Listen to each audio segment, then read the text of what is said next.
بسم اللہ الرحمن الرحیم مولاي صلی وسلم دائما ابدا علی حبیبی کا خیر خلق کلہم۔ میں محمد عبداللہ حسینی مدینہ منورہ کی مقدس فضاؤں سے اس وقت حرم شریف کی جانب رواں دوا ہوں۔ چلیے آپ کو بھی لیے چلتے ہیں اور آج آپ کو قدیم مسجد نبوی صلی اللہ علیہ وسلم کی زیارت بھی کراتے ہیں۔ آئیے میرے ساتھ۔ آپ دیکھ سکتے ہیں ماشاءاللہ اس وقت حرم کی چھتریاں بند ہیں اور بالائی صحن میں کارپیٹ بھی بچھے ہوئے۔ مسجد نبوی کے کیا کہنے ہیں۔ سہیل بن حنیف سے مروی ہے کہ حضور سید عالم صلی اللہ علیہ وسلم نے ارشاد فرمایا، جو پاک صاف ہو کر میری مسجد میں نماز کی ادائیگی کے ارادے سے نکلا یہاں تک کہ اس میں نماز ادا کی تو اس کا ثواب حج کے برابر ہے۔ سبحان اللہ، مسجد نبوی میں نماز پڑھنے کا ثواب حج کے برابر۔ اللہ کریم ہمیں بھی مسجد نبوی شریف میں اور قدیمی مسجد نبوی شریف میں بھی نماز پڑھنے کی سعادت عطا فرمائے۔ چلیے آپ کو مسجد نبوی شریف جو کہ قدیم ہے اس کی بھی زیارت کراتے ہیں اور ساتھ ساتھ اس کی فضیلتیں بھی آپ کو سننے کو ملیں گی۔ الصلاۃ والسلام علیک یا رسول اللہ وعلی آلک واصحابک یا حبیب اللہ، اللہم افتح لی ابواب رحمتک، نویت سنت الاعتکاف للہ تعالی۔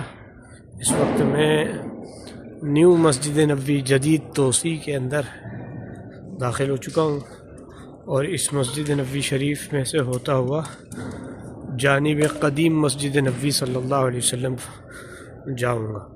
اللہ کریم آپ کو بھی مسجد نبوی شریف کی زیارت سید عالم صلی اللہ علیہ وسلم کی بارگاہ میں حاضری کا شرف عطا فرمائے۔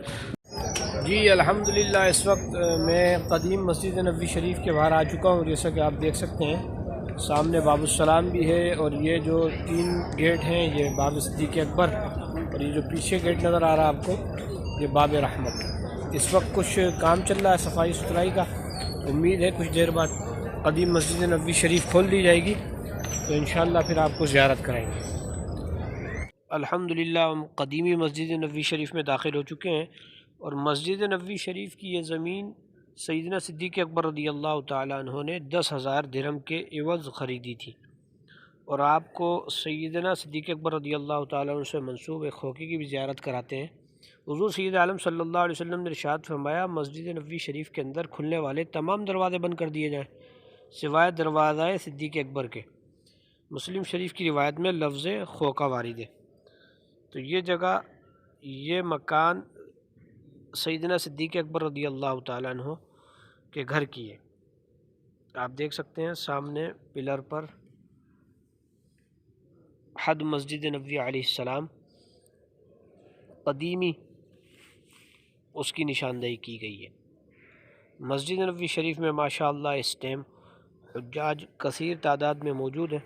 مسجد نبوی شریف کی مزید فضیلتیں سماعت کرتے جائیے۔ سبحان اللہ، مسجد نبوی شریف کی ویسے تو کئی فضیلتیں ہیں، ساتھ ساتھ آپ یہ دیکھتے جائیے یہ ہر پلر پر جو ہے وہ مینشن کیا گیا حد مسجد علیہ السلام۔ مسجد نبوی کے کیا کہنے ہیں۔ سید عالم صلی اللہ علیہ وسلم نے ارشاد فرمایا، میری اس مسجد کی نماز 50,000 نمازوں سے افضل ہے۔ مسجد نبوی شریف کے بے شمار فضائل و کمالات ہیں جو اپنی جگہ پر مسلم ہیں اور ہر مومن کے لیے قابل یقین ہیں، مگر کبھی یہ بھی خیال فرمایا کہ اکبر اعظم فضائل کون سی فضیلت ہے؟ وہ ہے اس مسجد مقدس میں حضور سید الانبیاء صلی اللہ علیہ وآلہ وسلم کا آرام فرما ہونا۔ مسجد نبوی شریف کے تمام تر فضائل و کمالات حضور سید عالم صلی اللہ علیہ وسلم کے وجود مسعود کے گرد گھومتے ہیں، اور اس حقیقت سے انکار ظلم ہوگا کہ مسجد نبوی شریف کی فضیلت حضور صلی اللہ علیہ وسلم کی نسبت سے ہے، نہ کہ حضور صلی اللہ علیہ وسلم کی فضیلت مسجد نبوی شریف سے۔ سید عالم صلی اللہ علیہ وسلم نے ارشاد فرمایا، جس نے مسجد نبوی میں 40 نمازیں ادا کی اس کے لیے جہنم، عذاب اور نفاق سے نجات لکھ دی جاتی ہے۔ سبحان اللہ، کیا ہی پیاری مسجد ہے کہ اس کی بنیاد سید عالم صلی اللہ علیہ وسلم کے مبارک ہاتھوں سے رکھی گئی۔ حضرت ابو ہریرہ رضی اللہ تعالیٰ عنہ فرماتے ہیں کہ میں نے دیکھا کہ حضور سید عالم صلی اللہ علیہ وآلہ وسلم اینٹیں اٹھا اٹھا کر لا رہے ہیں۔ میں نے عرض کی، یا رسول اللہ صلی اللہ علیہ وسلم یہ اینٹیں مجھے دے دیجئے، میں لے جاتا ہوں۔ فرمایا، اینٹیں اور بہت پڑی ہیں، اٹھا لاؤ اور یہ میں لے جا رہا ہوں۔ سبحان اللہ، اس مسجد کی بنیادوں میں سید عالم صلی اللہ علیہ وسلم نے اپنے ہاتھوں سے اینٹیں لگائیں۔ سید عالم صلی اللہ علیہ وسلم فرماتے ہیں جو شخص میری اس مسجد میں بہتری سیکھنے یا سکھانے کی غرض سے داخل ہوا اس کا درجہ مجاہد فی سبیل اللہ کا درجہ ہے۔ جی اسی پیاری مسجد نبوی صلی اللہ علیہ وسلم کا سمت قبلہ سید عالم صلی اللہ علیہ وآلہ وسلم نے کعبہ معظمہ دیکھتے ہوئے درست کیا۔ جی ہاں، حضور علیہ السلام نے ایک جماعت سے فرمایا مسجد کی سمت قبلہ متعین کرے، تو جبریل علیہ السلام حاضر ہوئے، عرض کی یا رسول اللہ آپ سمت قبلہ متعین کریں، آپ کعبہ تو دیکھ رہے ہیں۔ سبحان اللہ، نگاہ نبوت مدینہ منورہ سے کعبہ مشاہدہ کر رہی ہے، یہ تو مسافت ہی کچھ نہیں، وہ تو فرش زمین سے لوح محفوظ اور عرش اولا کے مناظر مشاہدہ فرماتی ہیں۔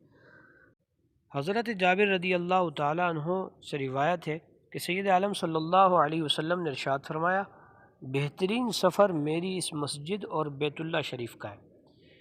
ایک اور مقام پہ سید عالم صلی اللہ علیہ وسلم ارشاد فرماتے ہیں میں آخر الانبیاء ہوں اور میری مسجد آخر المساجد ہے۔ سید عالم صلی اللہ علیہ وسلم نے ارشاد فرمایا جو شخص لہسن کھائے وہ ہماری مسجد میں نہ آئے کہ بدبو سے فرشتوں اور نمازیوں کو تکلیف ہوتی ہے۔ اس مسجد مقدس کی تعمیر انتہائی سادگی سے کی گئی، کچی اینٹیں استعمال کی گئی۔ حضور سید عالم صلی اللہ علیہ وآلہ وسلم کے دور میں یہ مسجد مقدس کچی اینٹوں سے تعمیر کی گئی اور اس کی چھت کھجور کی شاخوں سے تھی اور اس کے ستون کھجور کے تنوں سے۔ اس مسجد مقدس کی اتنی فضیلت کیوں نہ ہو؟ جی ہاں، اسی مسجد کے ساتھ مزار مصطفیٰ صلی اللہ علیہ وآلہ وسلم بھی موجود ہے۔ جی ہاں، یہی مزار مصطفیٰ ہے جس کے حوالے سے منقول ہے کہ ہر فجر کو 70,000 فرشتے اتر کر قبر انور کو ڈھانپ لیتے ہیں اور درود شریف پڑھتے رہتے ہیں۔ شام کے وقت یہ چلے جاتے ہیں، اتنے ہی اور آ جاتے ہیں اور درود شریف پڑھتے رہیں۔ واضح ہوا کہ 1,40,000 فرشتے روزانہ دربار نبوی میں حاضر ہوتے ہیں۔ سبحان اللہ، سید عالم صلی اللہ علیہ وسلم کی مسجد کی کیا ہی خوب فضیلتیں ہیں۔ اللہ کریم تمام امت مسلمہ کو مسجد نبوی شریف میں حاضر ہو کر نماز پنجگانہ ادا کرنے کی سعادت عطا فرمائے۔ آخر میں ہم یہ بھی بتاتے چلیں کہ اگر آپ کو قدیمی مسجد نبوی شریف کی زیارت کے لیے اندر جانا ہے تو آپ کو گیٹ نمبر 2 باب سیدنا صدیق اکبر رضی اللہ تعالیٰ عنہ سے گزر کر اندر جانا ہوگا۔ اللہ کریم سے دعا ہے کہ اللہ کریم ہمیں بھی حرمین طیبین کی حاضری نصیب فرمائے۔ میری ویڈیو کو شیئر کیجئے، چینل کو سبسکرائب کیجئے، لائک کیجئے، کمنٹس کیجئے۔ اللہ کریم آپ سب کا حامی و ناصر، والسلام مع الکرام۔ ملتے ہیں اگلے ولاگ میں۔